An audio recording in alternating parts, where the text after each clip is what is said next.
One Piece 1086? One Piece 1086. Listen, Oda is sadly going on a 1 month break after this, but it's for an extremely good reason. Reason being is that Oda's actually going to get eyeball surgery to correct an astigmatism that he's been having on his eyes. However, he did leave us with a massive, mega massive monster juicer chapter. So without further ado, let's just get into it. Oh, and if you haven't already, make sure to like the video and subscribe, and then let me know what you think of the video in the comments down below, because that always helps out. Anyway, this chapter pretty much picks up where we left off from Vivi and Wapol having left the Reverie just after King Cobra's death. However, now the Reverie is now done with, everyone and their mothers is looking for both Vivi and Wapol, who are both safely tucked away on a ship to stow away to the Aegis Kingdom. And we see Wapol telling Morgans their location, because obviously Morgans is gonna want the scoop in order to get the scoop.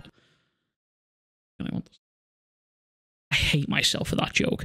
Vivi starts questioning Wapol on the events he saw within the not-so-secret, not-so-secure empty throne room, because obviously Wapol is going to refuse to tell her anything because he literally just witnessed her dad being erased from history. And Vivi then mentions how CP0 are now after her, and they are not going to stop no matter who or what tries to help her. They are not going to stop until she is back in their custody. But shortly after this, we see CP0 walking around with pictures of Vivi. Like, have you seen this man? Have you seen this woman?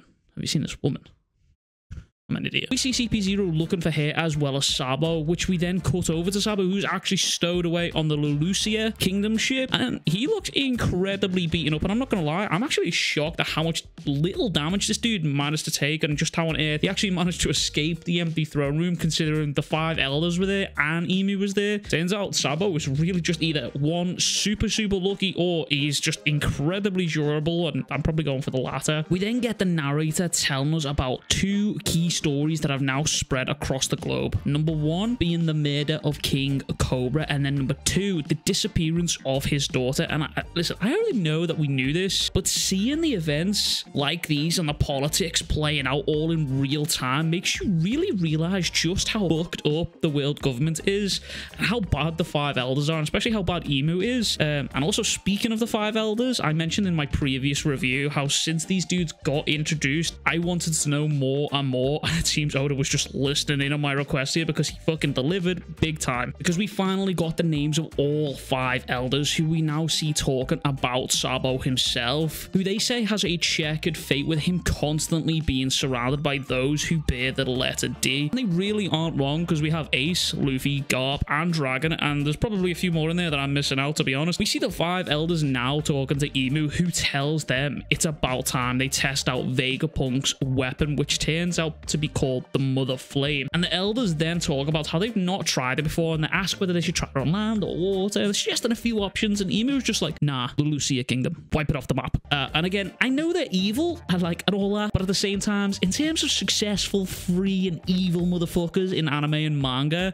who casually get away with just wiping an entire island, it's quite rare. And typically, normally the bad guys in like shonen and stuff like this, they're normally stopped from doing these evil deeds just in the nick of time before by our protagonists, the good guys. But nah, not in One Piece. No, they actually succeed with this. Not Emu. This motherfucker is just genuinely just wiping islands away like flies, and it's actually kind of crazy to think about. That's a whole island that has just been eviscerated, and the population with it, and the whole world is just like, oh, where did that island go? Like, it's wild to think about. But one of the elders then mentions how there is a lot of people on that island that Emu is just like, so they're of no consequence.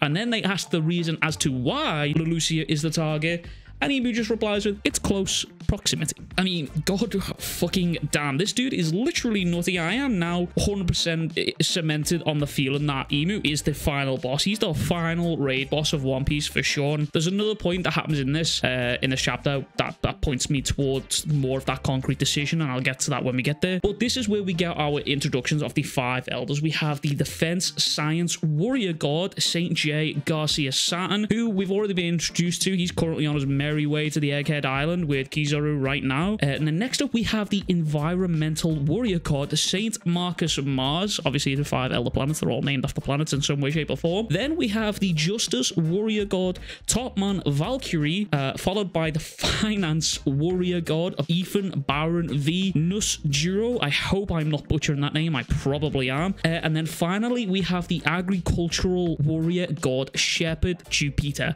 which is like Jupiter. And that is like all of... I can't help but notice all of these dudes have the name warrior god in front of their names, and that just cements in my head that these dudes are above admiral level. Like warrior god, like goddamn, like you can really feel the fucking stakes from Oda, and they're literally at an all-time high like the further we get into this final saga, and it's genuinely wild, the feeling of the end game that you get now. You're really starting to see the peak of the mountain here as we're approaching here. But I think it is definitely safe to say that these motherfuckers are all just collectively evil. Like, they are all just casually discussing how they can make an example out of Lucia, and how if only one day they could use this power freely. That's wild. That's a wild conversation to be having. But before Emu gets off the phone with these guys, they request one more thing, and that is to retrieve Vivi, which again for me cements Emu as the final villain, the final raid boss, and gives Luffy a reason for conflict with Emu. Because off the top of my head, I don't, other than just being someone that Luffy wouldn't obviously like, I can't really think of a reason Luffy to have conflict with Emu. But obviously, if Vivi manages to join up with the Straw Hats, who is now already basically a member, as we all know, they have passed, they're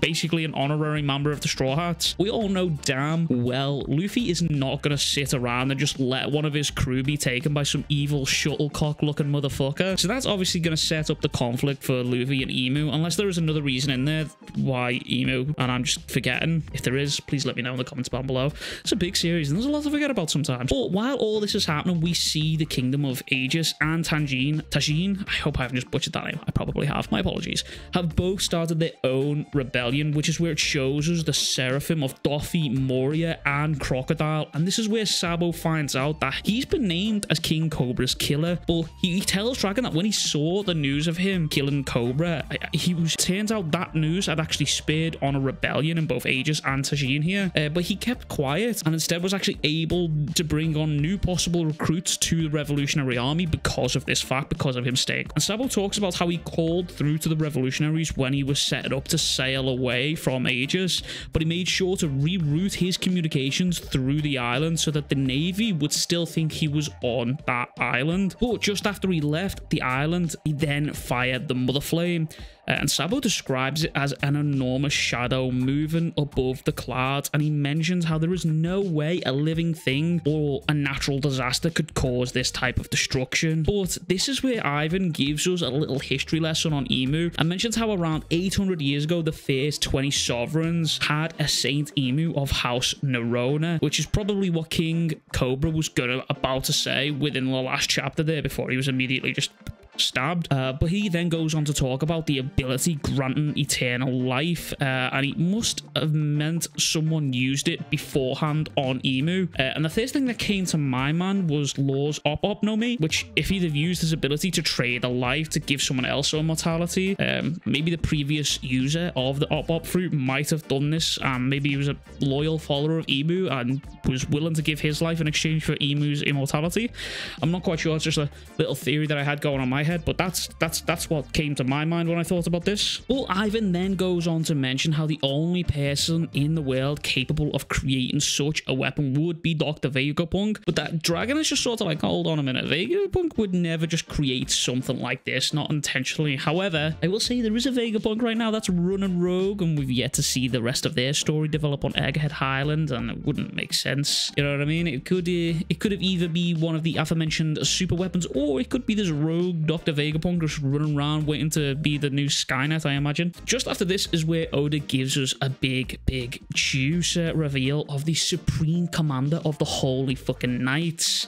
and his name is Saint Garling Figerland. He's just been charged with the execution of Mysogard, which is actually wild, seeing a world noble being executed like this. Like, he's just like a celestial dragon just being executed like a peasant. But he closes out the chapter with a statement of those who protect trash are worse than trash. Honestly, Oda I feel like the bar just keeps going up and up and up and up and up. And I feel like obviously there's only going to be a certain amount of time before he's just going to have to level out until we get to some really big fights here. But all these reveals over the past couple of chapters have been genuinely insane. He just keeps blowing the roof off the place. It's genuinely wild how he does it. Like, he's left us with a massive juicer chapter before he goes on his hiatus for this month for the surgery. And it just gives us time to breathe and reread the chapters to get all our information together. Genuinely a fucking wild chapter. I've seen a lot of people talking about this being one of the best chapters they've ever read out of One Piece, and for me personally, I got more 5 Elder Law, so I'm happy with that one, to be honest with you. I don't know if I can call it the best chapter in my life, but it's definitely up there. But that is everything from me. If you haven't already, please be sure to like the video and let me know what you think of the chapter in the comments down below. And as always, I will catch you guys all in the next one. Much love, big kisses, peace.